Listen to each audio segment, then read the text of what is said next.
If by Rudyard Kipling. If you can keep your head when all about you are losing theirs and blaming it on you,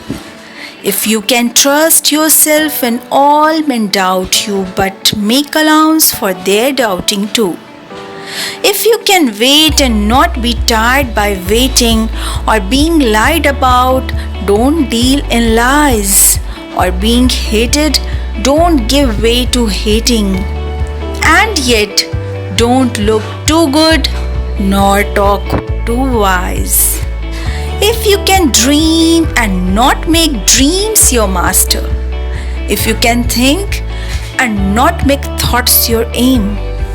if you can meet with triumph and disaster and treat those two impostures just the same, if you can bear to hear the truth you have spoken, twisted by knaves to make a trap for fools, or watch the things you gave your life to broken and stoop and build them with worn out tools, if you can make one heap of all your winnings and risk it on one turn of pitch and toss, and lose and start again at your beginnings and never breathe a word about your loss. If you can force your heart and nerve and sinew to serve your turn long after they are gone, and so hold on when there is nothing in you except the will which says to them, hold on. If you can talk with crowds and keep your virtue, or walk with kings nor lose the common touch, if neither foes nor loving friends can hurt you, if all men count with you but none too much, if you can fill the unforgiving minute with 60 seconds worth of distance run, yours is the earth and everything that's in it, and which is more, you will be a man, my son.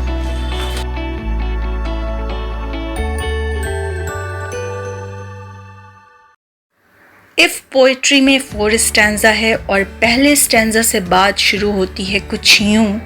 कि Rudyard Kipling साहब जो कि poet हैं इस poetry के, वो कहते हैं कि उस वक्त जब तुम्हारे आसपास के लोग तुम्हारे बारे में बात करके खुद को ट्रबल कर रहे हो, खुद का दिमाग ख़राब कर रहे हो, उस वक्त अगर तुम अपने दिमाग को काम रख सकते हो,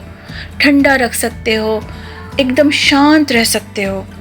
अगर तुम उस वक्त खुद पर ट्रस्ट करते हो जिस वक्त तुम्हारे इर्द गिर्द के लोग, तुम्हारे अपने करीबी लोग तुम पर शक करते हैं, लेकिन तुम खुद को ओवर एस्टिमेट ना करके उनके शक को भी गौर फिक्र से, संजीदगी से सुनते हो, समझते हो, तुम इंतज़ार करते करते थकते नहीं हो, और अगर तुम्हारे बारे में झूठ बोला जा रहा है तो तुम कभी झूठ का सहारा नहीं लेते, और अगर तुमसे नफ़रत की जा रही है तो तुम नफ़रत को रास्ता नहीं देते, नफ़रत को अपने अंदर पलने नहीं देते। इतनी सारी क्वालिटीज़ होने पर भी तुम लोगों को बहुत ज़्यादा अच्छे मत दिखो, यानी इतना ज़्यादा सुपीरियर लोगों के बीच में बनने की ज़रूरत नहीं है, और बहुत ज़्यादा वाइज बातें भी मत करो। वाइज बातें यानी बहुत समझदारी वाली बातें। In this first stanza, the poet Rudyard Kipling offers us his opinion on how to operate during the time of crisis. One can deal with everything by not losing calmness of his mind. Hence, self-faith is a virtue. So beautiful. खुद पे यकीन रखो, खुद की dignity ख़राब मत करने दो किसी और की वजह से, खुद से, अपने आप से कोई गलत काम मत करवाओ। कितनी प्यारी बात कह रहे हैं। अब आइए सेकंड स्टैंजा में बढ़ते हैं। वो कहते हैं, अगर तुम ख्वाब देख सकते हो लेकिन उन ख्वाबों को अपने ऊपर हावी मत होने दो, अगर तुम सोच सकते हो लेकिन सिर्फ सोचना ही तुम्हारी ज़िंदगी का मकसद नहीं बनना चाहिए, तुम्हारा एम सिर्फ सोचना नहीं है, अगर तुम अपनी जीत और हार दोनों को एक जैसे ही ट्रीट कर सकते हो,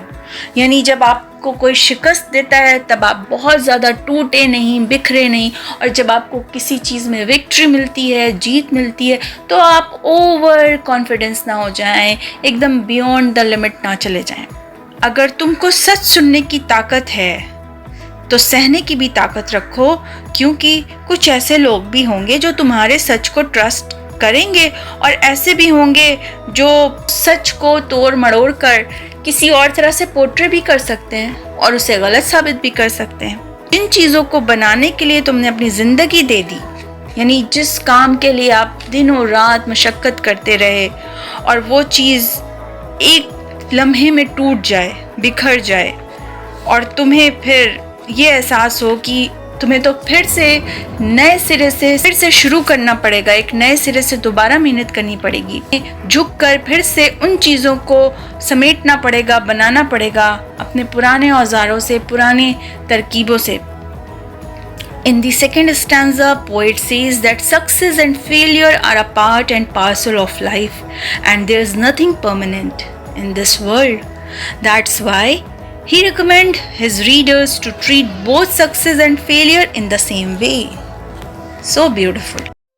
थर्ड स्टैंजा में जब हम आते हैं तो पोएट कहते हैं कि अगर तुम अपनी सारी अचीवमेंट्स को एक घेर बनाकर पिच एंड टॉस वाला गेम खेलते हो, एक रिस्क लेते हो और उस खेल में तुम हार जाते हो, तब तुम फिर से शुरुआत करने की हिम्मत रखते हो, यानी शुरू से शुरू करने की हिम्मत रखते हो और अपने मुंह से अपनी हार की बिल्कुल भी बात नहीं करते हो, एक वर्ड भी नहीं निकालते हो। अगर तुम अपने हार्ट को, नर्व को और पेशियों को फोर्स कर सकते हो कि ज़रूरत पड़ने पर ये तीनों तुम्हारी मदद करेंगी, तुम्हें सर्व करेंगी, उस वक्त जब तुम्हारे अंदर ज़रा सी भी उम्मीद ना हो सिवाय तुम्हारे विल पावर की, उस वक्त तुम्हारा विल पावर ही तुम्हारी इन तीनों चीज़ों से कहेगा कि हार्ट, नर्व, सिन्यू, ये सब खड़े हो जाओ, होल्ड ऑन, खड़े रहो, लगे रहो, डटे रहो। In the third stanza, poet asks his reader with a very important life advice of never giving up. Life is an unpredictable and filled with ups and downs. He says that the willpower is the only key to persist. अब हम आते हैं fourth stanza में, यानी कि आखिरी stanza में।